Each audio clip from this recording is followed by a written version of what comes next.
This episode was sponsored by Critical Dice and the Endless Bag of Dice.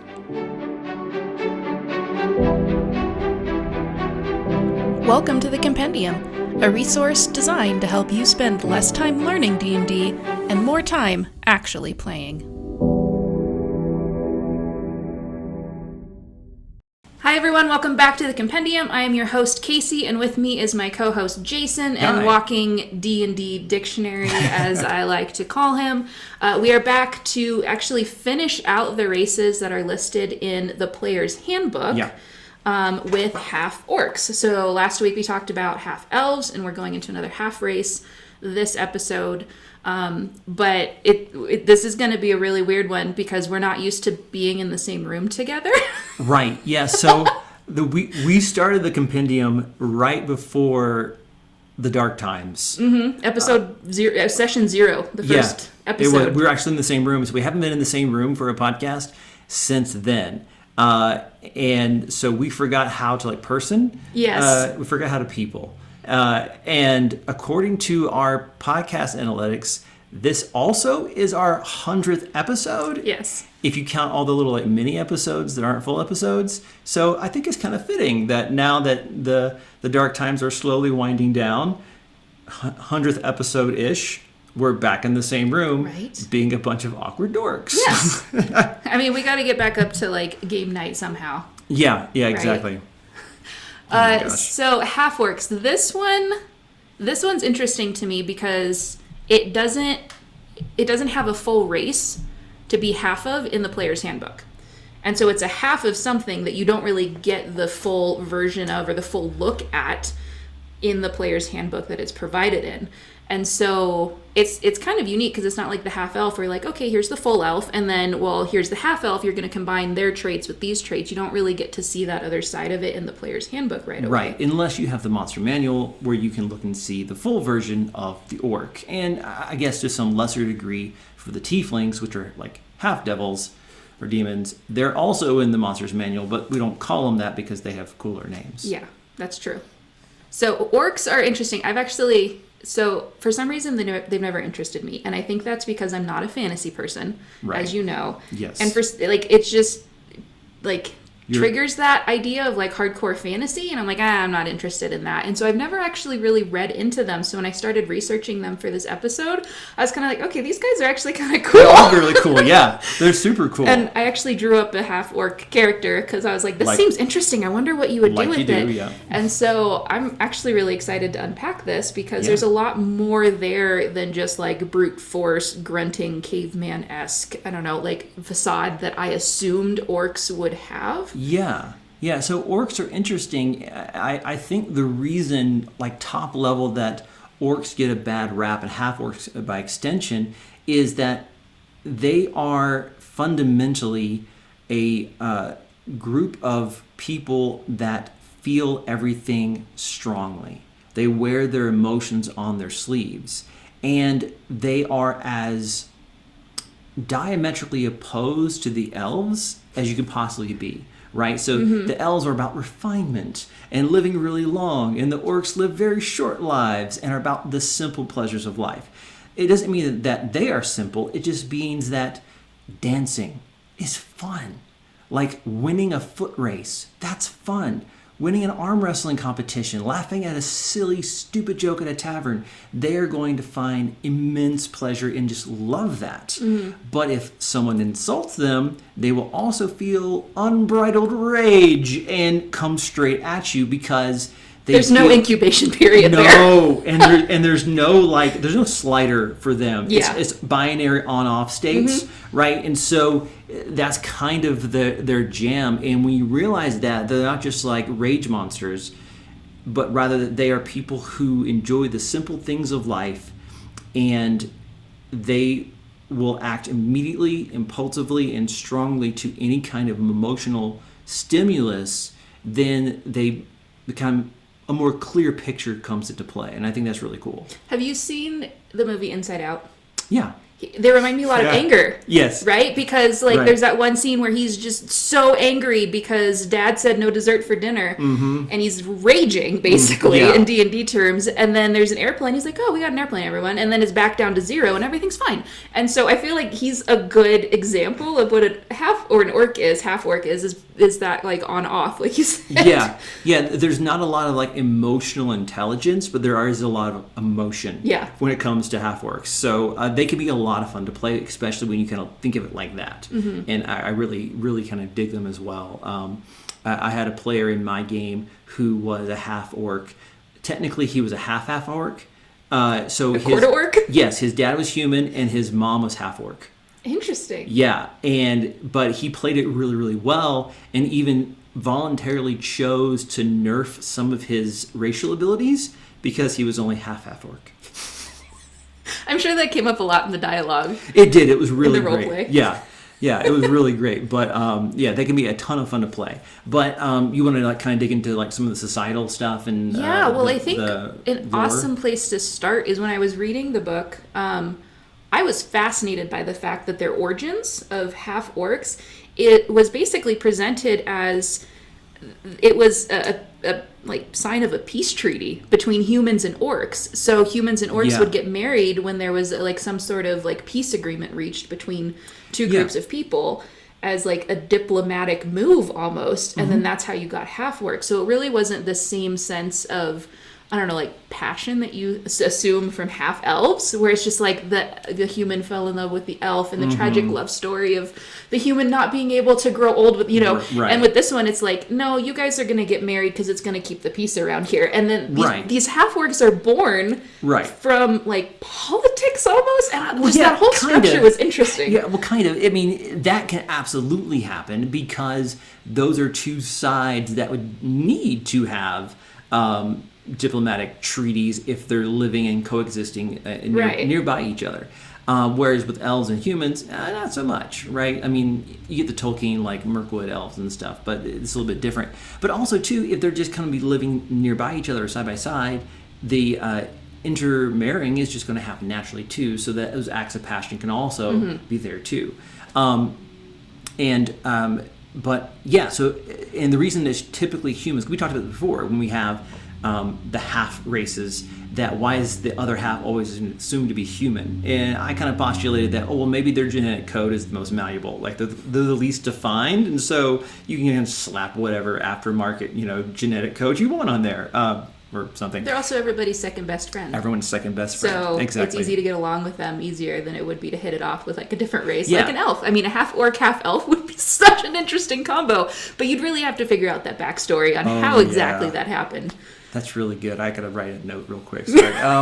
But so, and also too, because humans are seen as the most willing to compromise and to work with others, and it's easy for us as modern day humans to go, all the other races are super weird. Why not orcs too? But humans living in that fantasy realm and kind of mythos. Maybe not as much, but it's we can remember a time where the dwarves kind of did us dirty and we were at war with them, or at least not at peace for sure. And we used to be at war with the orcs too, but now we're not. And so all the more merrier, and they make great soldiers and they're fun at parties, and why not? It's just going to happen. One of my favorite comics I've kind of seen out there, on Instagram and stuff, is about a young adventurer whose both parents are alive, which is a novel concept in the first place. Yeah, because usually it's tragic backstory. My parents were murdered when I was a young boy, and I'm out to avenge. Right. And you're why does everyone have to be dead? Yeah, they're getting ready to go into this cave of cold, and the half-orc barbarian's wearing a sweater, and they're all, what's with the sweater? And it flashes back to them leaving the house that afternoon, and Dad's at the table reading the newspaper, and Orc Mom is just hey, where are you going? You gotta wear a sweater, it's gonna be cold. We have potions, Mom! And it's just seeing this little snapshot of this really cute orc and human family with their half-orc kid who's now an adventurer, and it was just really, really sweet. And that's just what comes to mind when I'm how does that work with those parentage? But I really love it. That reminds me of Jane in Firefly when he gets the hat.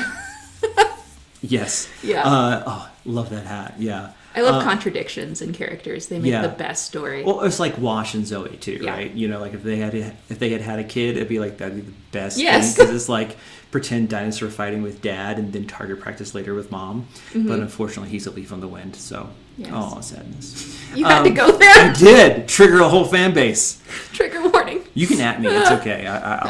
It's fine. At Critical Dice. So the larger cultural lore you find in the player's handbook for half-orcs is them, much like the half-elves, being children of two different societies. But unlike the half-elves, where they're always wishing they were the other place, it's not really like that. It is them being very much themselves in different contexts. And so if they grow up as orcs, they're going to be living in a very kind of rough and tumble, like, survival of the fittest kind of place. And they're absolutely probably going to have old battle wounds and scars or even brands that they may relish. Like, oh yeah, I got this gnarly scar in this one battle and this and this and this. Yeah, kind of like your badges of honor. Yeah, red badge of courage. Yeah, exactly. And then the same thing in the human realms. The difference there is the naming convention might be a little bit different, but they're still going to have fond memories of the scars and wounds of growing up and how they got them. And so they look at those both defeats and victories with the same kind of level of passion and not fondness, but rather just with the nostalgia of the lessons learned or the times had, which I think is really good. And in many ways, that paints a very kind of almost healthy balance, more than any of the other races. Which is ironic. It is. There's a lot here. This is why we go through the lore. It's so great. And so they also, though, in large part, they're not really welcomed by a lot of other races and things. So they're always going to try to find a way to kind of overcome that, whether it is just to lay low and not really draw attention to themselves. Good luck with that. Or they're just going to win someone over. Brothers, bonded in blood in battle, or just annoying the crap out of someone until finally they're your friend, right? Kind of like a Gimli, Legolas kind of vibe, which you don't care about. I have seen them at least. Okay, good. So that's kind of their vibe there too. Now, the other thing is that orcs are typically seen as being evil, like full-blood orcs, right? And there was even a controversy like a year ago of like I don't remember what the hashtag was, but it was basically hashtag not all orcs kind of idea. And I agree. Like when you have something that can be a playable race, don't pigeonhole them into something, right? We talked about this with Drow and other things too.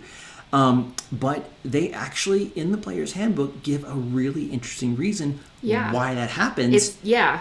And they haven't done that with anything else. And I'm like, oh, this is good. Yeah, they point to, they don't just say typically they're this, they actually point to there is something about their heritage that they can't escape from. It's almost like that same kind of compatibility with like tieflings, where they can't escape their demon past. It's like it's always there haunting them to an extent. But with this one, it's still kind of like greater being, but it's their god. Right. So essentially, that's always kind of egging them on. Yeah, exactly. So Grummish is that's how I've always pronounced it. Okay. I'm sure someone else is going to be like, it's Groomish. Fine, great, no problem. But well, how would you say it in Orc? Because Orc's a very guttural language. You're baiting me. I am. Grummish. I don't know. Scottish. Yeah. I mean, great. Yeah, Scots. Let's go with Scots. Hey, actually, you know what? That's actually not bad for a loose template of like, well, how do you match what we've read in the lore to real world things. We talked about Dragonborn and maybe some of the Asian cultures, last name first, about honor being the best, right? Some of those elements. Maybe Scottish isn't a bad comparison here because they are very boisterous. I mean, these are the stereotypes, right? But they're very boisterous with their heart on the sleeve. They love to fight and laugh in equal measure. And they're known for being just awesome in combat and terrifying on the battlefield, wearing the kilts and with the bagpipes, the whole 9 yards, right? So maybe that's not too far off. I like that. And the guttural thing, too. But so the mark of Grummish. So Grummish is the god of all of orcs. And they have a defined origin too, which is also something unique about orcs, is that typically there's not a defined where they came from. There's like nods to it could have been this, maybe they came from here, but this one is like, nope, this guy made them. End of story. Right, and it doesn't matter if you worship him or not. He still lays claim to you if you're a orc or a half-orc. And so what they say in the player's handbook, which is just wonderful to have it laid out like this, is that even if you try to live a civilized life or to temper some of the passion that you feel, Grummish is always, like you said, gunning for you. Like always kind of like, no, come on, give in to our rage. Yeah, it reminded me when I read it, it instantly reminded me of Green Goblin.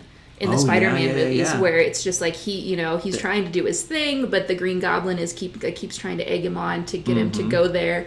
I'm like, that's what it seems like, is someone that just can't get this like voice out of their head, trying to push them into doing something that maybe is a little questionable. Exactly, and that's what's really cool, because we read like with the Drow. That they may get fed up with the Drow culture and Lolth and all the evil things that happen down there in the Underdark and leave, and Lolth is like, well, forget you, you know. But Grummish is like, no, you're still mine. I have the receipt, you know. And that's really, really interesting. And so it's not necessarily always their fault. And it's a constant battle against this direct and overt divine influence that's pushing them to be away that this god, who is demonstrably evil, wants things to go, which makes for the great foundation of a backstory. You know, that's so good. And I think there's a lot of people who, in a lesser way in real life, because we always bring ourselves into our characters, right? We can say we don't faults. It happens when you're trying not to do it, and then later, like 10 sessions in, you're like, oh crap, did it again. Yeah, there this is me again. Yeah, and there's my dad, and there's my mom, and there's me. Yeah, a lot of people grew up in different religious traditions and spend the rest of their lives basically trying to get away from them if they were really terrible or oppressive or legalistic. And so there is a lot of fodder that I think is pretty common to a lot of people to play into this aspect from the half-orcs, which I think is really, really awesome. And like you digging into like, what if I made a character that was half-orc, and getting to explore that, I think there's just a lot there in the lore that you could use that you'll miss if you just jump straight to the stat blocks. Right, yeah. And I mean, it's interesting too, because I think, if I remember right when I was reading, half-orcs tend to gravitate more towards living in the human populations instead of the orc populations. Not so much because they're like excommunicated from one or the other, the same way that maybe you might have with like an elf human situation.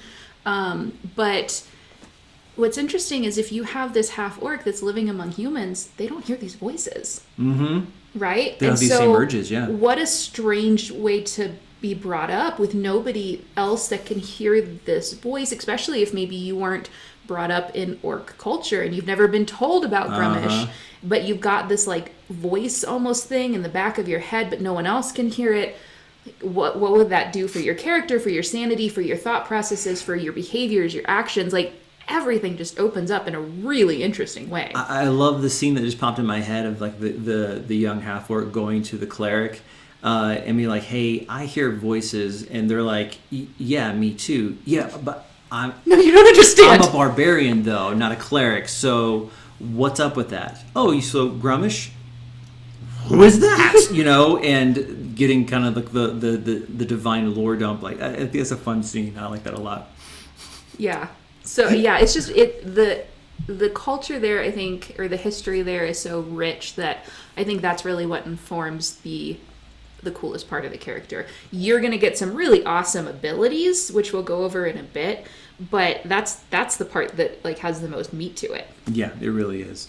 I think that might do it for the lore, actually. I don't know if there's anything else I was looking at that I kind of pinged my interest. Oh, the other thing that I do remember is that they tend to select a name that makes the most sense in the culture they're living in. So if they're living in an orc culture, they're going to adopt a name that is orcish primarily.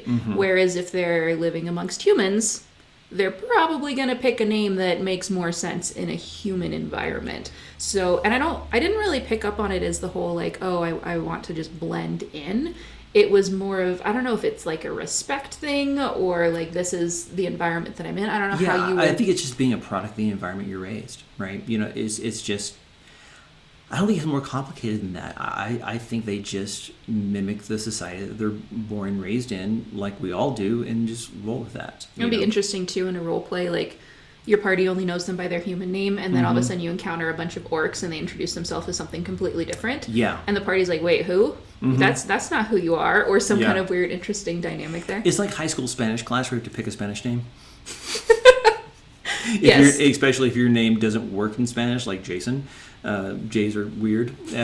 In French, too, actually. So, yeah. Well, you're just weird, so it fits. Well, yeah, I'm okay with it. Yeah. So that's really interesting that it really is, there's a duality here to kind of put a pin in it, is there's a duality of being adaptable to the situation and the environment they're grown up in, but yet there's also this inner life that is somewhat immutable and beyond their choice or control, whether it's the passion or the influence of Grummish kind of pushing their own will on things. And so there's change, but then there's also these inner things that are really hard to change.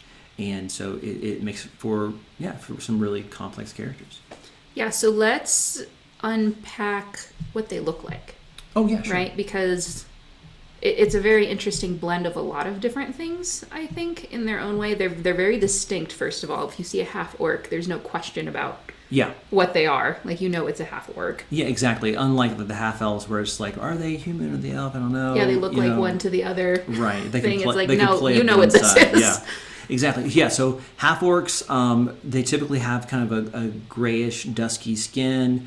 Usually there are tusks or not talons. Basically, the big underbite with the two tusks coming out. Basically, more of a sloping forehead. The jutting jaw, and also they're massive. Like, they're really big. They're like really beefy humans, because they can start at 5 feet, right. So they can be kind of average to short size as far as like a human goes, but you can get up to 7 feet, and their weight can get up to like 250 or 300 pounds. Right, yeah, 180, all like muscle, 250. assumingly. All muscle, yeah. So they're just like linebackers, basically. They're just these big dudes, and they're physically imposing. They've got that like the tusks and the skin coloration that really just marks them. Oh, that's a half-orc. It's unmistakable, and you just can't hide it. And I think a lot of them just, they don't. Yeah. And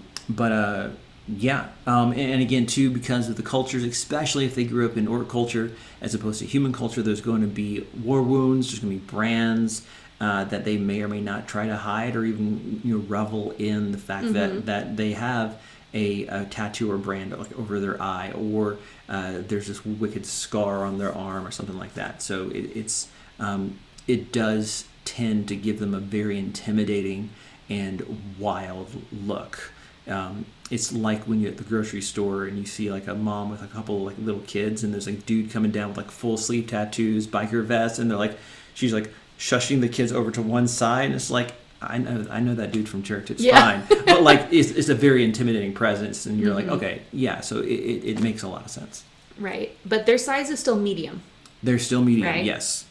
I don't think that's medium is interesting because it's such a big range. Yeah. You can be a very like broad swath of sizes and still fit into a medium category. Yeah, as long as you're like around 5 feet to like 8.5, 9 feet, you're medium.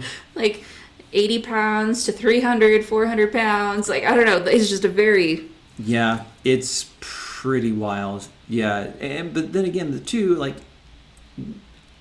humans in real life range that much too. That's true. Right? Like, I work with a guy who is 6'5", and I used to work with a girl who was 4'11", and used to say that, no, I'm not a dwarf or something like that, because I meet the height requirement to not be that. And she was very proud and protective of it. And I know people who were like super skinny like me, and other people who were just massive slabs of beef. And is that okay to say? I don't even know. You guys will find out in the comments. The internet will tell us. Massive slab of beef here. I enjoyed your podcast. Thanks, man. Don't hurt me, please. But yeah, you look at the swath of humanity. You have like just crazy stuff. Like you see those pictures of people who are cheerleaders and WNBA players, and they're like both human women of about the same age, and one is 4'11", the other one is 6'8", and you see them together, and you're like, wow, that's incredible. So same thing for medium creatures. It's a huge span. Right. And I think, too, even though they're, like, girthier and bulkier, like we talked about in some of the other episodes, armor, that kind of stuff, would still fit them without a lot of, like, modifications needed. Yeah.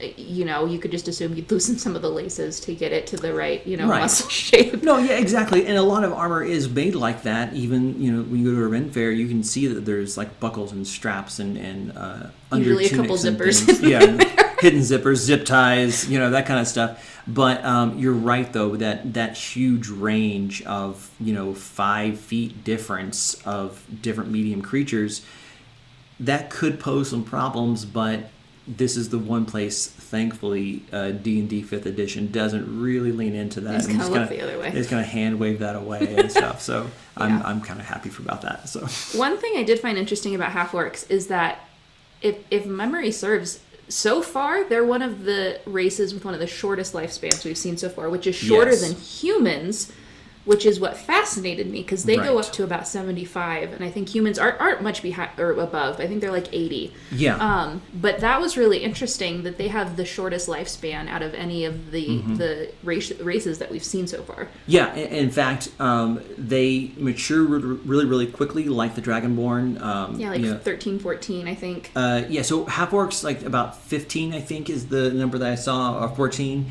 and they'll live up to 75. But if you look at orcs, just plain orcs, they mature at like age 12 and live to 60. So the human influence actually is a benefit there, but it's still, like you said, one of the shorter lived races that we've come across so far, especially in the player's handbook. Right. There's no confusion like there is with tieflings about like what they could or couldn't look like, or the colors of their skin or eyes, or obviously you can homebrew anything you want. But per the player's handbook, it's just kind of straightforward with this is what an orc looks like. It is pretty straightforward, and I don't think I've seen any real like wild cosplay of half-orcs or different variations. Although I will say this, I have seen like the darker gray skin tones, but I've also seen like straight up green, like just Hulk green. Well, actually, let's talk about that real quick, because I was trying to decide if a Hulk would be a good comparison to a half-orc. I don't really totally feel like it fits, but at the same time, it's that like on-off, like we were talking about. Do you think that conceptually a character like the Hulk, or Dr. Jekyll and Mr. Hyde, or some of these well-known fiction characters that have like that one side or the other, where they're just going to be in like a huge rage and destroy everything, versus a very palatable, kind, thoughtful person. Do you feel like that it kind of fits the mold of a half-orc if people are looking for a concept to kind of define them by? I think so, and it goes back to that passion, right? I think half-orcs, according to the lore, are not one-note passions, right? It's about they do all things to the extreme. Whether that is anger or laughter or joy or depression or whatever it is, they don't have a slider, it's an on-off switch. But when it comes to the element of anger or rage or battle, the Hulk is a really great example, because physically imposing, really big, strong, feels anger as a standard action, feels rage as a free action. And so I think that maps really easily to the Hulk. And I've seen some things on Reddit and stuff where they make Marvel characters into D&D, and they almost always choose half-orc as the race for that. So would you say that Ganon is an orc or a half-orc? He's a pig. I know, but tusks and like if we're trying to, like, I don't know, half-orc, you think? Yeah, I think so, yeah. I always joke because I just cannot get over that it's Calamity Ganon. I'm like, that feels like a character out of the old West films. Like, Calamity Ganon. I just can't take it seriously. Well, if you say it with that accent, sure. Yeah. How else would you say it? Calamity Ganon. Like that. Fine. I'm not here to mess with your fun.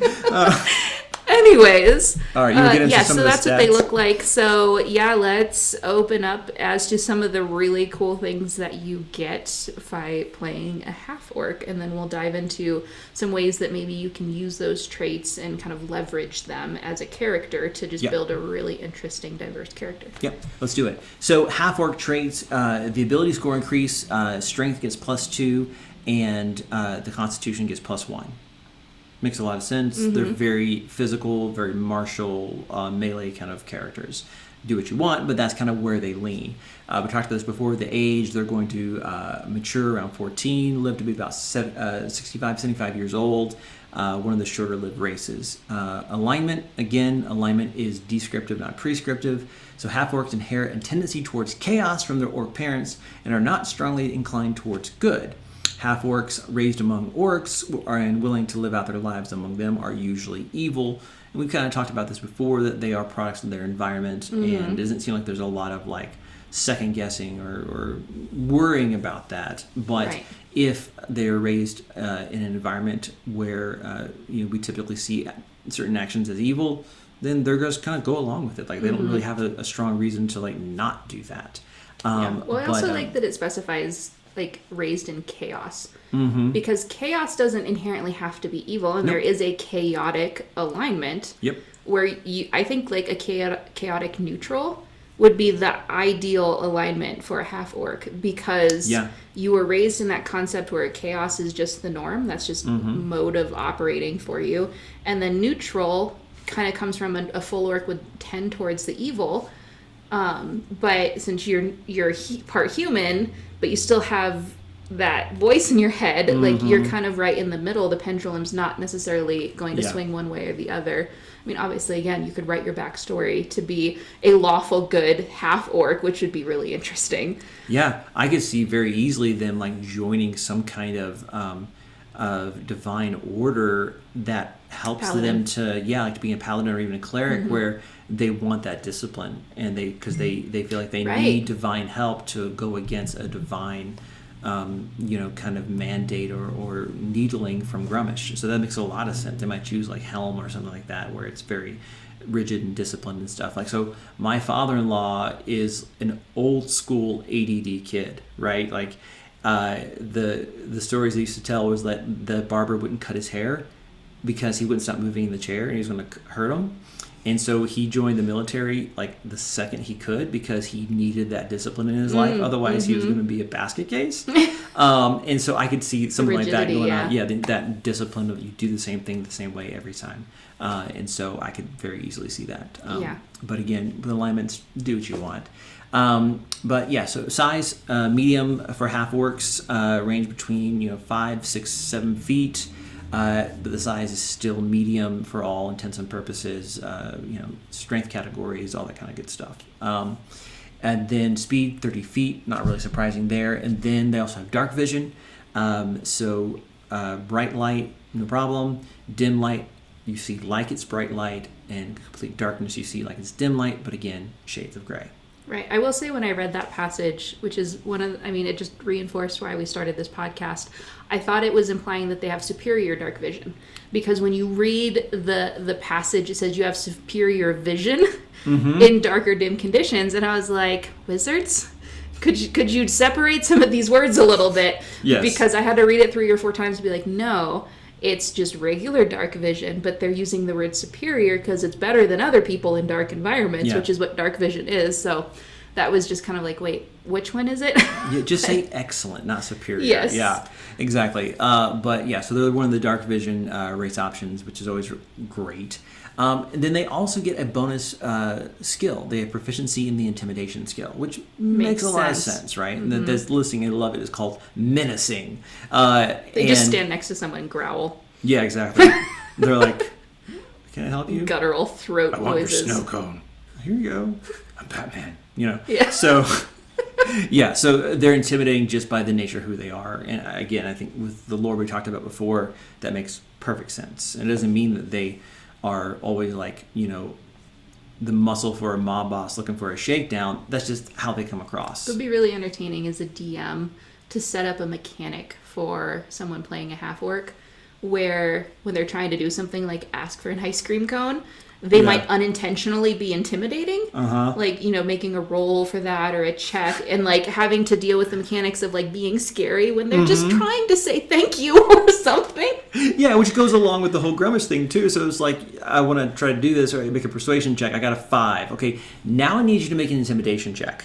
Because what happened was that read super sketch, and now they're terrified. I want to know how terrified they are. You may still get the thing you're asking for, but not the way you were hoping. Yeah.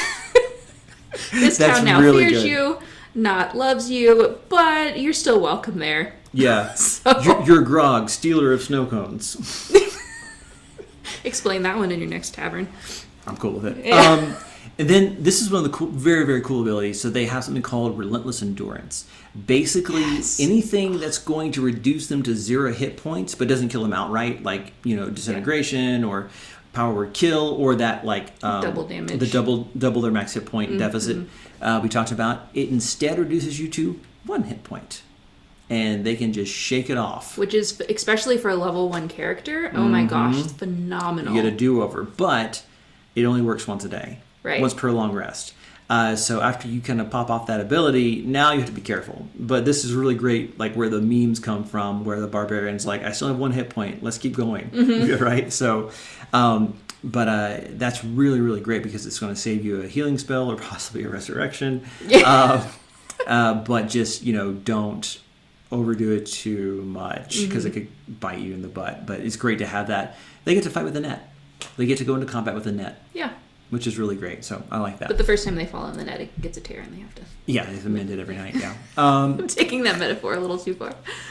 Like we do. Flying Graysons. Okay, so then they have Savage Attacks. So what this is basically it lets them do more damage on critical hits with melee weapons. It's also amazing. Also amazing, yeah. And so anytime they do a crit with a melee attack, then they can take whatever the weapon damage was from that weapon, the weapon die, and roll another one as well and add that to the crit. Which is awesome, because like if you get like 1d6 for your weapon damage, if you crit, you now get 2d6s. And with this particular trait, now you get 3d6s. So you just tripled your damage in one roll. And like once you get to weapons that are maybe doing like higher dice or double dice. Right, so you get into like great swords and that kind of stuff and warhammers. Yeah. Now you have it's 2d6, crit, 4d6, Savage Attacks, 66 on one attack. Oh my gosh, it's so great. It's so great. And I play in games where the house rule is when you crit, you do max damage,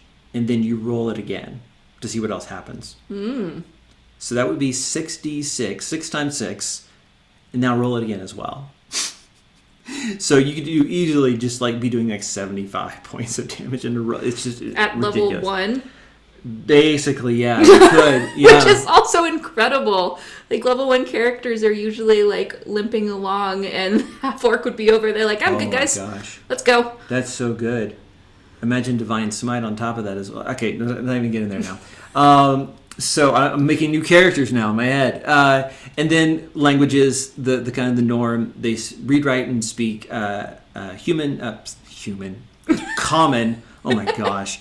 And then they also the same for Orcish, which has a nice little note here. It says that it doesn't have its own script, but uses the Dwarven alphabet, which also prizes hard consonants and weird, harsh guttural sounds as well. I wonder what the connection. I mean, other than obviously the auditory like sound of the language, I wonder if there's a connection there between dwarves and orcs, that like somewhere down the line they just like, yeah, we'll use this. Like, yeah, I think it's just very curious. Yeah, it's linguistic opportunity attacks. You know, they just like they had the chance and they took it, and so there's like, oh, we'll use this because I don't know if common lends itself towards the way they like to speak, but maybe the dwarven script and language is a bit more akin, where they're like, okay, yeah, this makes sense to me, and so it was just easier to adopt that. But yeah, basically. So you get 2 languages then. Which also makes sense with being a half something, like with half that's elf. Pretty like typical, you've got 2 sides going on, so it makes sense that you would, you know, it's like when you have an American mom and a Spanish dad, like you're probably going to learn both English languages and Spanish because they're both available to you in the household. Yeah. So Exactly. And that always, what's great here is that it's a racial feature, but it's assumptive on cultural background and your backstory. So it may make sense at your table not to take that, but take something else, because maybe you were raised only by your human parent who was working in an elven city. Yes. As like a shipbuilder or something, right? You speak fluent Elven and then and surprise the crap out of the next elf that you come across. Right, and you don't speak any Orc at all, But who knows? So going back to the one where they don't know anything about Grummish. Grummish whispers to them in their dreams, but only in Orc. And they don't know what they're saying. Oh, okay, we have to make this character now. This is great. All right. They just keep a journal trying to write out the sounds that they heard, but they're so guttural that there's just scribbles because it's in calligraphy, Elvish. Because Elvish, how do you translate guttural sounds into Elvish script? And just that's so great. It's to pronounce this, I recommend eating a lot of cheese first. The mucus is really essential to. Anyways, okay, so those are the starting level 1 ability racial traits. You don't get any additional traits leveling up your half-orc. That's just what you get. No innate magic. It's all very martially based, and there's nothing that really scales with level on this, unlike some other things like Dragonborn, Tieflings, Drow, that kind of stuff. Right. Now, like we said at the beginning, what's interesting about this character within the framework of the player's handbook is you're not given the reference of an orc to be able to compare and contrast it to. And half-orcs do not have a subrace. It's what you see is what you get. Right. With the exception of... Well, so normally we would talk about half races now. Not half races, sub-races. Sub-races. Now. 2 halves. and usually if we're surprised that something does actually have one, it's because of Sorkos Adventurer's Guide. And I looked in Sorkos Adventurer's Guide, and there's not one. Which is the first for the last 6 episodes. Which is a first for us. How could you let us down, Sorkos Adventurer's Guide? But in Volos, they actually make the Full-Orc a playable race. Right, because in the monster manual, it's meant to be a monster. You're not necessarily seeing the racial traits and some of these other benefits. You're just getting the hit points. You got the stat blocks and lore, and that's about it. Right. So Volos gives us another option to play a Full-Orc. And so in lieu of their lack of any kind of sub-races, I thought we'd talk about that instead. Yeah. Okay. So very similar, a couple notable differences. So ability score increase, exactly the same. +2 to strength, +1 to constitution. And then here's where the age range gets different. They mature at age 12 and live to 50. 50? 50. Wow. And I don't know if that's life expectancy or cultural. I mean, when you drink and party that much. Yeah, or, every conflict is decided by blows and blades. Do you watch Eddie Izzard? Yes. The comedian. Yeah. Tea and cake or death. Yeah. Cake or death? I'm not cake, please. This is the orcs. Yes. It's like one or the other. You get death or you get tea. Yeah, and the half-orcs realize they can choose or. Yes. Or please. No, I allow you. Eddie Izzard's amazing. So very short lives. It's the whole idea that the candle that burns the brightest burns the shortest, and so that passion that's there might be part of this as well. But anyway, and then here alignment really comes into play because these were initially throughout all the editions meant to be foes to fight. Right. Monsters to maim, and they're of course evil. Aren't they? I mean, this I could be making this up, but aren't they typically everyone's enemy? Mm-hmm. I feel like when you see a lot of things, a lot of different races or characters just have a beef with orcs, which makes sense because if they're inherently evil on some scale, they're probably out there just doing whatever and not thinking twice about there's not a lot of there's not a lot of deliberating whether or not we should do this. They have stuff and we don't. We should go get it. Yes. Right. And it invokes kind of feelings of Mulan, where everyone's afraid of the Mongol hordes that are coming, right? And so in fantasy, Tolkien did this, everyone does this. Everyone's kind of always afraid that over the next rise, there's going to be just a swarm, a horde of orcs, basically. Yeah. In Munchkin, there's even a really great card. There's a monster card. I don't remember exactly, but I think it's like 6,294 orcs is the card. I'm like, I love that card. But so here, orcs are vicious raiders who believe the world should be theirs. Sure, why not? Respect strength above all else. Believe the strong must bully the weak to ensure weakness does not spread like a disease. They're usually chaotic evil. But of course... It's interesting. Weakness being a disease. Like the framework, again, talking about evil is in the eye of the beholder in its own right. Like if weakness is a disease, get rid of the disease. Yeah. Like... I like that wording. It is, and it helps you kind of understand, like, okay, maybe they're not evil. They're just, the culture is just very, very different in priorities than what the characters or players might be used to. And I could see that. In a way, it's very Darwinian, right? It's the survival of the fittest. And, the strong are going to propagate strong, so let's always edge towards that direction. So it makes sense for them. But, of course, with a playable race... do what you want when it comes to alignments. I mean, it can be like Ferdinand the Bull, right? Vicious and strong, and you just like to smell flowers. Let it go, right? Size, so usually over 6 feet tall, up to 7 feet tall, 230 to 280 pounds, very big and beefy. It sounds though like the Half-Orc actually has a bigger range of being even taller and heavier, and so I think that's another unforeseen benefit to being half human as well. Is kind of, it unlocks some more like growth trees and unlockable skills for them a little bit. So and then their size is medium, but there's an addendum to that, and I'll get to that in a second. Speed 30 feet, dark vision same as before, out to 60 they can see in dim and dark light. Then I'll kind of get to this now. So almost that all of that pretty much is the same. Yes. Which is interesting for especially the ability scores, because typically with half races you're getting some of the human side, but you're getting the exact same ability score as being a half orc as you would a full orc. Which is a little bit different than maybe some of the other races. So there's some other things that full orcs get that the half orcs don't, and vice versa, and that's kind of where they start to delineate. But it doesn't change as much as you would expect to see in some of the other ones. So it's a little bit more nuanced.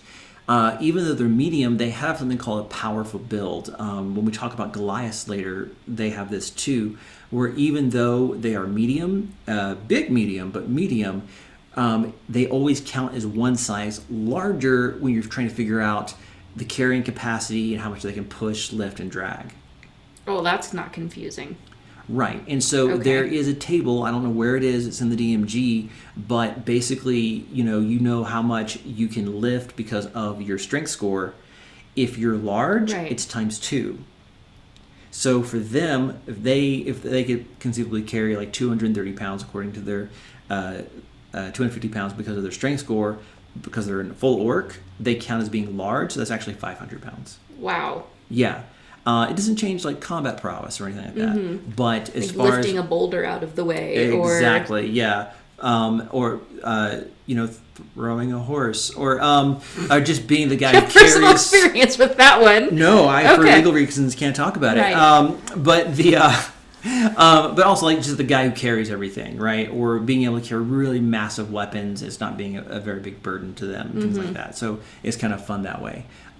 They also have something called aggressive. So as a bonus action, they can move their whole speed toward an enemy as long as they're that they can see or hear, as long as they will end that movement closer to that enemy. So as a bonus action, just every turn. Oh, so you could get twice movement, basically. Yes. Okay. So I was wondering, like, why wouldn't you just they can move? Rush in. They can rush in. It's a then as a bonus action, rush in again, as long as they're moving closer to an enemy. Right. And then attack. Because usually something like dash, that is your action. And so you can move twice as far, but you can't attack at the end of it. Right, unless you're like a rogue with, there's always special exceptions. Thing. Or monks who have to spend key points. Full orcs, I guess you get to do it because they feel like it. Yeah. Yeah, because they're aggressive. And then they have primal intuition. This is where the proficiencies come into play. They can pick from a list, 2 from the list of animal handling, insight, intimidation, medicine, nature, perception, and survival, which makes a lot of sense. Although insight is a very interesting one, but I like it. And then, of course, languages, they speak, read, write, Common, and Orc. Yeah. So you still get your 2 languages, but they're determined Which is pretty standard, yeah. Yeah. So that's the Full-Orc playable race for D&D. Right, and their visual appearance is going to be a little bit more imposing.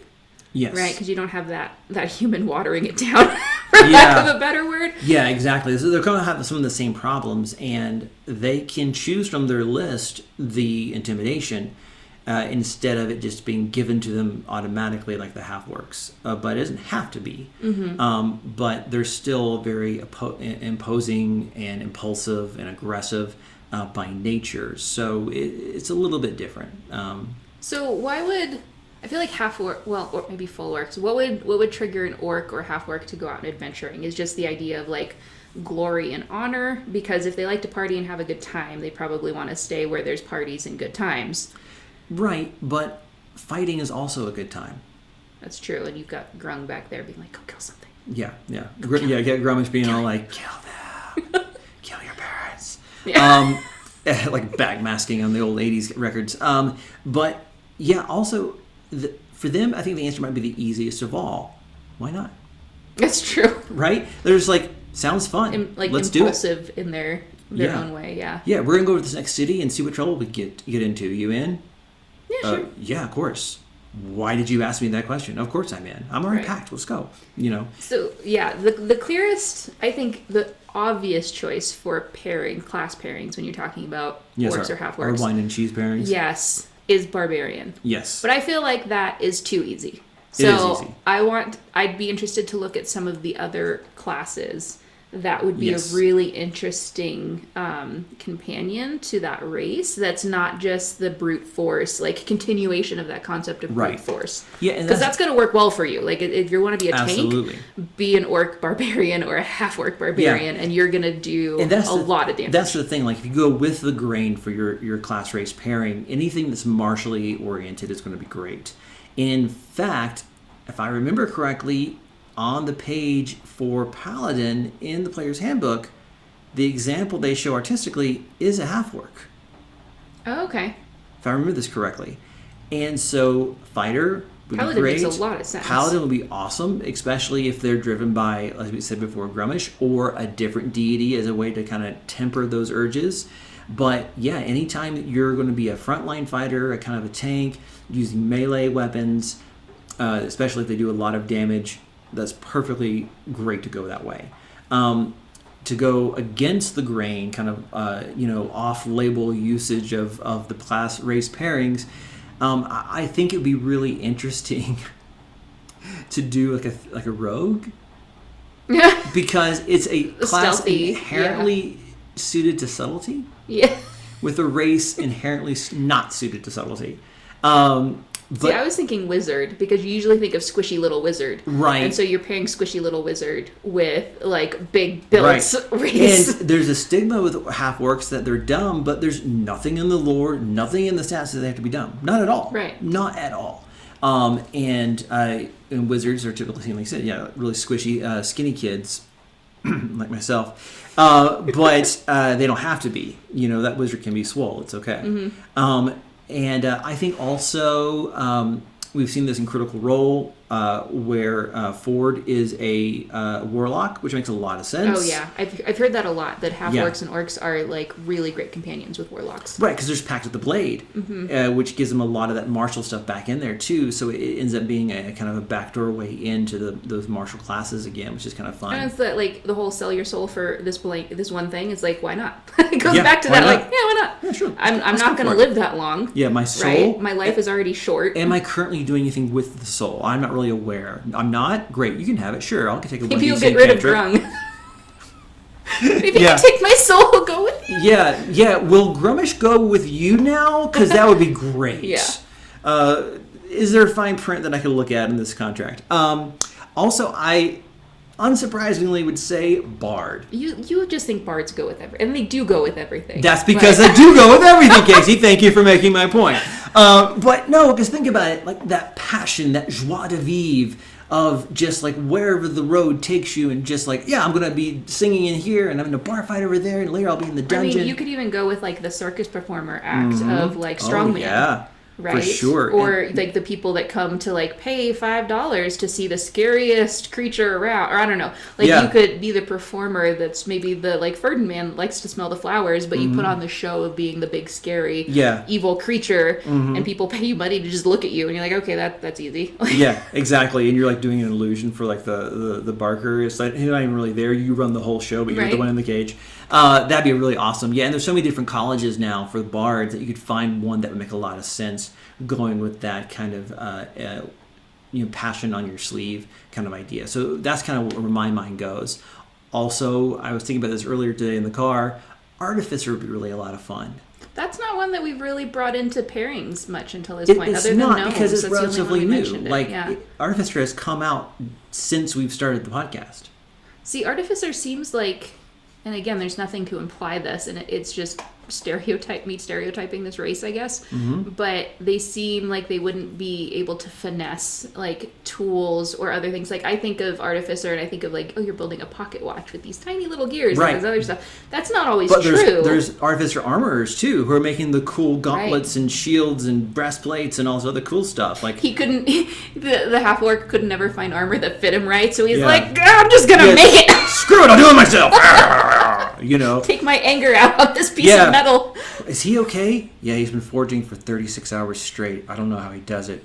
I mean, it looks great, but wow. I'd like to rage. Yeah, I would like to rage on what? The armor. Okay. You make it in half the time. You can have a bonus +2 there. So that's how I would do it. I think it'd be a lot of fun. And then now, after talking about all this stuff with the half-orcs, I'm actually kind of excited to play a half-orc. Right. I think we just labeled almost every class. Yeah, like barring maybe 2. Yeah. Like you can do all of them basically. Yeah. It's surprisingly versatile when it looks on the surface like it would be very much pigeonholing you into one because it area. adds new dimensions to the classes that make them kind of like come alive and shimmer and shine in a different way. And so it's nice to be able to pull out these aspects of the classes by putting a different race inside. Right. And this is going to be maybe a little bit of an odd, different way to end this, but something that just came up to me is that sometimes there are dialogues about DMs that are struggling with players at the table because they're using the excuse of that's just what my character would do. And I think that you would have to be cautious as a player that you're not necessarily going to play an orc just so that you can pick a fight with every other player that's there when they say something that you don't like. Because I think it would be easy to unintentionally make everyone else have a bad time. Right. While still kind of being in character. Yeah. Right? I mean, does that make sense? It absolutely does, because the excuse of that's just what my character would do is oftentimes a cop-out for I want to be a jerk or be selfish at the table in this collaborative game. This race is like built for letting you be a jerk if that's it could be. You could absolutely focus on those elements of it. And so, like with everything, everyone at the table has a job to work together with everyone else on the table in their particular roles. And so that you have to make sure that you're having fun, but also they're having fun too. And sometimes being the loose cannon that gets the party in trouble when it would be so easy if we just didn't get into a bar fight at this one town, please. They're like, hey, those orphans started it. I'm not going to back down. I can see that, but if you do it every single time, then it could get old really quick. So what are some tips that you might have for a DM that's potentially running into an issue like this with a player that's playing an orc? Especially because, like with clerics, it's easy to be like, oh, your god turns their back on you because you're not following their domain. But with this one, like Grummish is very proud of you actually, and so I'm not sure what to do here. Do you want to multi-class to Warlock? Because I think this is a really strong case now.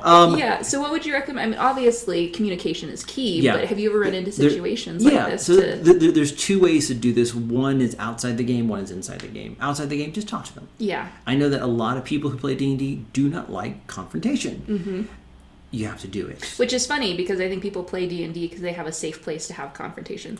Yes. Right? Because they're not comfortable or they don't know what to do with it in real life. They get to disassociate and put it on their fictional character.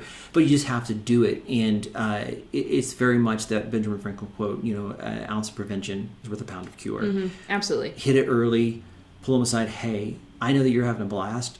other people aren't having fun, and I need you to just think about, like, as you play your character, is this going to derail the story in a way that's just not going to make it fun for me as the DM? Or is this going to come tedious to the people at the table, as they're going to have to, like, give up on their own personal narratives and their own personal goals to keep getting you out of trouble, or to get into the hijinks you want to do, to the point where they just don't want to play with you anymore. And we don't want to see that happen.